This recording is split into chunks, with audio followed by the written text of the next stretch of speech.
so much motherfucking design on right now. Bring it down, make it clap. I got 3 old thoughts, new block, where that thing. Bitches on my line, and you know they come strapped, come strapped. Drop like a man, yeah. Give me the beat, give me the beat. Give me the motherfucking guap. I got the Glock, caught it game motherfucking dead. I'm in the body with walk, that's the walk. I got the motherfucking head. Assalamualaikum warahmatullahi wabarakatuh.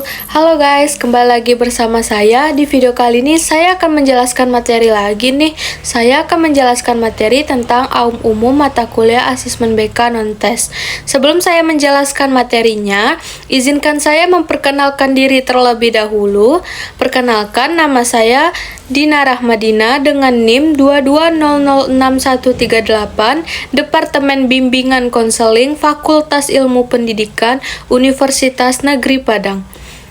Nah, materi yang akan saya jelaskan yaitu tentang Aum Umum. Ada 4 yang akan saya jelaskan, yaitu yang pertama, pengertian, tujuan, dan penggunaannya. Yang kedua, latar belakang dan pengelompokan masalah. Yang ketiga, langkah-langkah pengadministrasian. Yang keempat, latihan penyelenggaraan Aum Umum. Sebelum kita bahas Aum Umum, saya akan sedikit menjelaskan pengertian Aum. Aum merupakan sebuah alat yang digunakan untuk mengungkap masalah-masalah siswa, mahasiswa, dan masyarakat secara menyeluruh, mengungkapkan masalah-masalah umum. Alat ungkap masalah ini didesain untuk mengungkapkan 12 bidang masalah yang mungkin dihadapi klien. Nah, selanjutnya saya akan membahas pengertian Aum Umum. Aum Umum merupakan salah satu jenis teknik non-tes yang digunakan oleh konselor untuk mengungkapkan masalah-masalah umum yang dialami oleh klien. Para konselor diharapkan memahami dan terlatih dalam pengadministrasiannya sehingga dapat menunjang pelayanan konseling yang akan dilakukannya selama bertugas.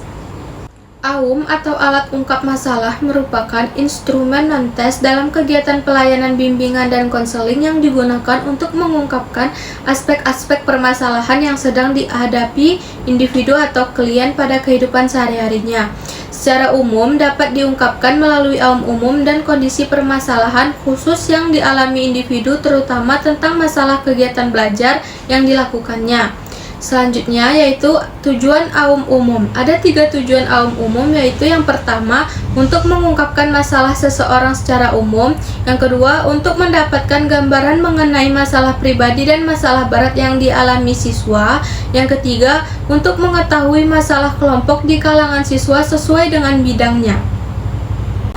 Nah, selanjutnya yaitu manfaat penggunaannya. Menurut Gantina 2016 halaman 135, manfaat penggunaan Aum yaitu yang pertama, guru BK lebih mengenal peserta didiknya yang membutuhkan bantuan segera. Yang kedua, guru BK memiliki peta masalah individu maupun kelompok. Yang ketiga, hasil Aum dapat digunakan sebagai landasan penetapan layanan BK yang sesuai dengan kondisi dan kebutuhan peserta didik. Yang keempat, peserta didik dapat memahami apakah dirinya memerlukan bantuan atau tidak. Yang kelima, membantu guru BK atau konselor dalam menentukan layanan bimbingan dan konseling, khususnya yang berkaitan dengan masalah belajar peserta didik.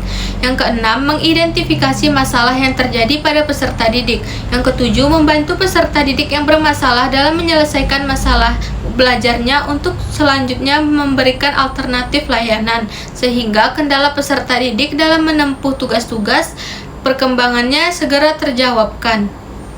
Materi yang kedua yaitu latar belakang dan pengelompokan masalah. Latar belakang, alat ungkap masalah dalam layanan bimbingan dan konseling dapat bervariasi tergantung pada konteks dan situasi konseling yang terjadi. Beberapa latar belakang tersebut antara lain, yang pertama, masalah klien sulit diungkapkan secara verbal. Klien mungkin memiliki masalah yang sulit untuk diungkapkan secara verbal, misalnya karena merasa malu atau takut untuk mengungkapkannya. Hal ini dapat membuat konselor kesulitan untuk memahami masalah yang sedang dihadapi oleh klien. Oleh karena itu, konselor perlu menggunakan alat ungkap masalah yang tepat untuk membantu klien mengungkapkan masalahnya. Yang kedua, masalah klien kompleks atau rumit. Beberapa masalah yang dihadapi oleh klien mungkin kompleks atau rumit, sehingga sulit untuk diungkapkan dengan jelas. Dalam hal ini, konselor perlu menggunakan alat ungkap masalah yang dapat membantu klien merumuskan masalahnya dengan lebih terstruktur. Selanjutnya yaitu pengelompokan masalah. Ada beberapa bidang-bidang masalahnya untuk format SLTP, SLTA, mahasiswa, dan masyarakat. Alat ungkap masalah ini didesain untuk mengungkap 10 bidang masalah yang mungkin dihadapi klien. Ada 10 bidang masalah tersebut, yaitu yang pertama, jasmani dan kesehatan atau JDK. Yang kedua, diri pribadi atau DPI. Yang ketiga, hubungan sosial atau HSO. Yang keempat, ekonomi dan keuangan. Yang kelima, karir dan pekerjaan atau KDP. Yang keenam, pendidikan dan pelajaran atau PDP. Yang ketujuh, agama, nilai dan moral atau ANM. Yang kedelapan, hubungan muda-mudi atau HMM. Yang kesembilan, keadaan dan hubungan dalam keluarga atau KHK. Yang kesepuluh, waktu senggang atau WSG. Materi yang ketiga yaitu langkah-langkah pengadministrasian AUM. Langkah-langkah pengadministrasian AUM ada 3, yaitu yang pertama, petunjuk pengerjaan. Petunjuk pengerjaan AUM telah tercantum selengkapnya di dalam buku AUM. Petunjuk ini dibacakan sepenuhnya oleh penyelenggara administrasi AUM seperti konselor sekolah, agar siswa pengisi AUM memperoleh pemahaman yang lengkap tentang apa, mengapa, dan bagaimana AUM, serta kegunaannya dalam rangka pelayanan, bimbingan, dan konseling. Maka, petunjuk pengerjaan itu dapat diperluas penjelasannya dengan disertai berbagai usulan dan contoh-contoh. Yang kedua yaitu lembaran respon terpisah. Mahasiswa menuliskan identitas diri dan responnya terhadap AUM pada lembaran yang disediakan tersendiri. Dalam hal ini perlu diingatkan bahwa buku AUM harus dibiarkan bersih dan utuh, tidak boleh ditulisi, dicoret-coret, atau diberi tanda apapun. Lembaran respon ini nantinya dikumpulkan bersama buku AUM yang masih tetap utuh kepada penyelenggara administrasi AUM. Yang ketiga yaitu waktu untuk pengerjaan. AUM bukanlah alat ukur, melainkan alat ungkap. Oleh karena itu, waktu yang disediakan untuk mengerjakannya tidaklah ketat. Untuk memberikan penjelasan tentang AUM dan hal-hal yang terkait dengan seperti kegunaannya dalam pelayanan, bimbingan, dan konseling, mungkin diperlukan waktu yang agak lama, apalagi kalau disertai pemberian contoh dan tanya jawab, mungkin sampai 30 menit. Untuk pengerjaan item yang tersedia pada AUM dan menjawab pertanyaan-pertanyaan dalam AUM pada umumnya diperlukan waktu sekitar 50-60 menit. Dalam mengisi atau mengerjakan AUM, hal-hal yang perlu diingatkan ialah bahwa dalam mengerjakan AUM, responden diminta yaitu yang pertama, bekerja seteliti mungkin. Nah, maksud bekerja seteliti mungkin di sini yaitu yang pertama, semua item dibaca dan dipertimbangkan keadaannya pada diri sendiri. Kalau isinya memang merupakan masalah yang sedang dialami, berikan tanda secara tepat pada lembaran respon.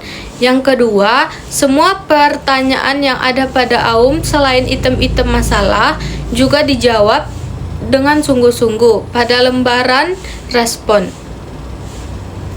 Yang kedua yaitu bekerja cepat dan tidak membuang-buang waktu. Pengumpulan lembaran respon siswa dikumpulkan kembali secara cermat sedapat-dapatnya. Sebelum dikumpulkan lembaran respon itu diteliti terlebih dahulu oleh pengadministrasian AUM apakah siswa yang bersangkutan telah mengerjakan AUM dengan teliti dan lengkap. Materi yang terakhir yaitu latihan penyelenggaraan AUM umum. Latihan penyelenggaraan AUM umum dalam layanan BK dilakukan untuk meningkatkan kualitas pelayanan kepada klien atau peserta bimbingan dan konseling. Beberapa hal yang perlu diperhatikan dalam latihan penyelenggaraan AUM umum, layanan bimbingan dan konseling adalah sebagai berikut, yaitu yang pertama, pelatihan penguasaan teori AUM umum. Latihan penyelenggaraan AUM umum dimulai dengan penguasaan teori AUM umum.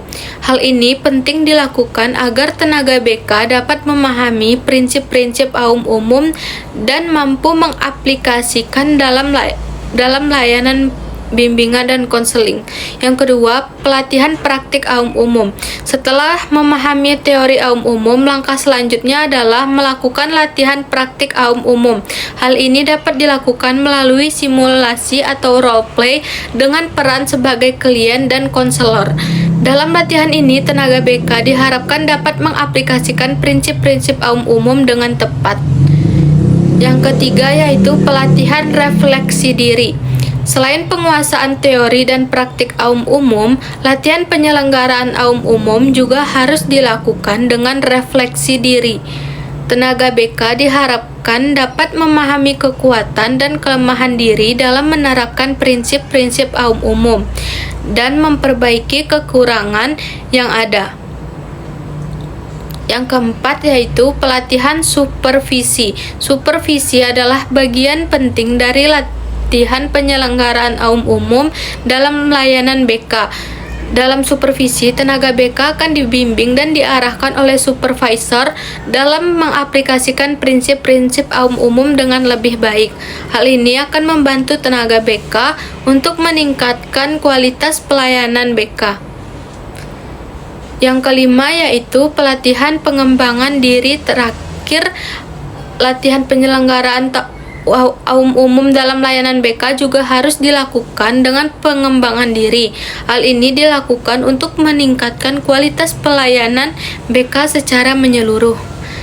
Pengembangan diri dapat dilakukan melalui pelatihan atau pendidikan yang relevan dengan bidang BK atau dengan meningkatkan keterampilan interpersonal yang diperlakukan dalam pelayanan BK.